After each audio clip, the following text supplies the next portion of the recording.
What's up everybody, welcome back to How It's Done. So today we're going to be showing you how to install a smart garage video keypad. It's basically a Ring doorbell, so to speak, but for your garage door. It's a keypad that will do video. You can see when the kids are getting home from school. If it's yes or no. Yeah, see, I have my little helper with me today. Oh yeah, I like that one. Yeah, she likes it. Anyway. That one's too old, but I like it. Yeah, that's the old one. I didn't know how to open it. All right, honey. I didn't know how to open that one. Yeah, she's very excited, in case you can't tell. So we're going to be installing this today on How It's Done. Open your garage.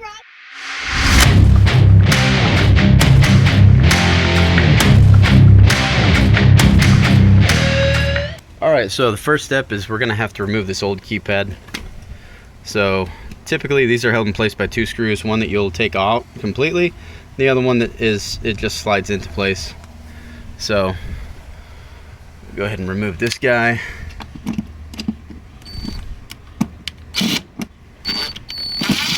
Come on.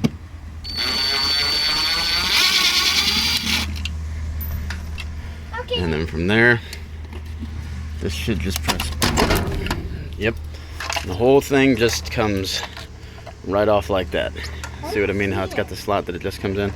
So this is a relatively new product. I've actually never even installed one of these before, never seen them before.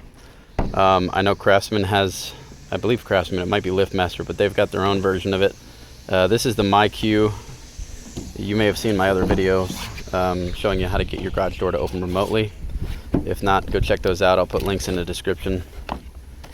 And I'm kind of excited to do this because when the kids get home, we'll be able to see them. They can get in through the garage instead of the front door. When I was a kid, we used to come in through the garage door all the time. So, yeah, really not too much to this. Looks like a charging cable, couple anchors, and an angle kit so that you can Is that trash? No, it's not trash yet. So an angle kit so that you can see a little bit of an angle out. So yeah, let's go ahead and get this started. So if you're doing this for your kids to have access, what you're going to want to do is have your kid come up and reach as high as they can so that you can see where you need to mount this thing at. And this way you'll be able to see that it's them getting home. So I've got my little assistant here, and I'm just going to mark where the top of that is with the line. All right, so we're going to go ahead and mount the first screw right where that line is, and then the second screw is going to be beneath it. I am going to use the angled piece. A video? Yeah, I'm doing a video for YouTube. So we are going to mount the angle piece on there so it looks out into the driveway a little bit more. This way it just makes it a little bit easier, better sense of security when someone's walking up on the driveway. So yeah, go ahead and hand me the screws. Alright, so our next step is going to be to take the charging cable out, and to access the battery you do that by pressing this little clip here, and it will allow you to remove this back portion of it, and then we'll remove and charge the battery.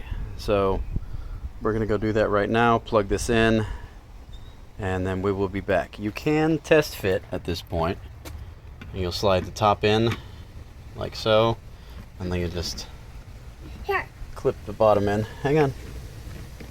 Here? Like that. Where'd it go? See? Where's it go? It plugs into the battery, honey. We'll take the battery out in just a second. And then that fits in right. Can you reach the buttons okay? You can hold me? Can you reach the buttons with your hand without me holding you? Well, no. See if you can press the button. What button? See if you can press the keypad. You can reach them okay? It's 3. Yeah, sure. Okay, good. All right, there we go. Right, so the battery's charged. You'll be able to tell it's charged by the green light on the battery lighting up. So you'll put it back in. This little part with the bare copper at the top is going to go at the top. Push it in, and you get a light. So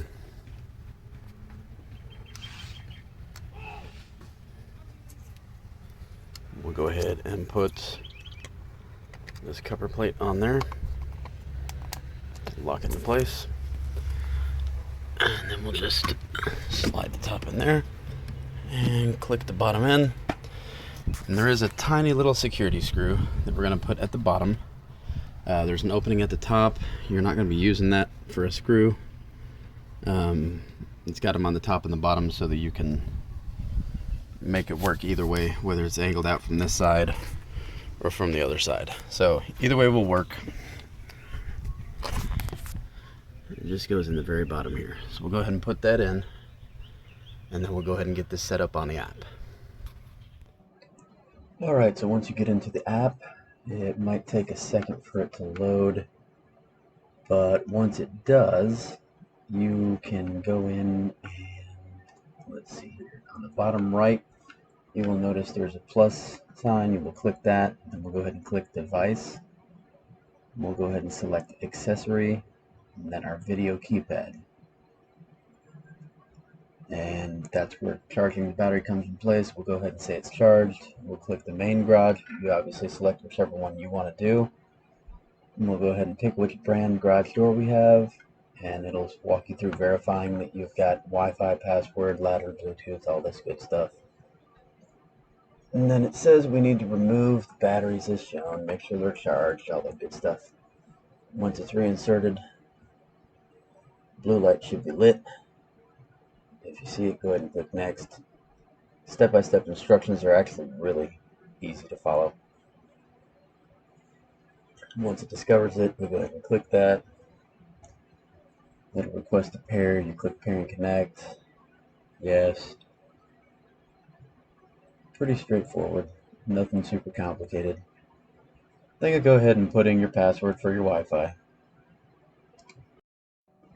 Once you've got your Wi-Fi password in, it's gonna go ahead and try and connect to your network for a minute.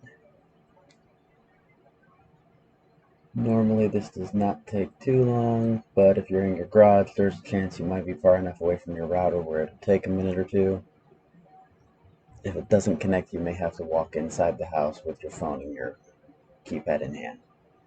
Alright, so once the device is connected, go ahead and click continue, and it will do an update on the device. Again, this is all pretty much self-explanatory. Inside the app itself, it walks you through it. We'll fast forward through this part. Alright, so it did take a good 5 minutes to update, so again, just be patient with it.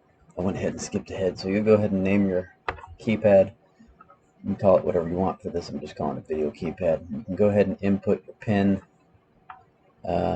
You can input multiple pins. You can give different people pins, but for the sake of this video, we're just going to go ahead and come up with something pretty straightforward. 1, 2, 3, 4. And you can go in and change these at any time. Super easy to do in the app. Go ahead and click next.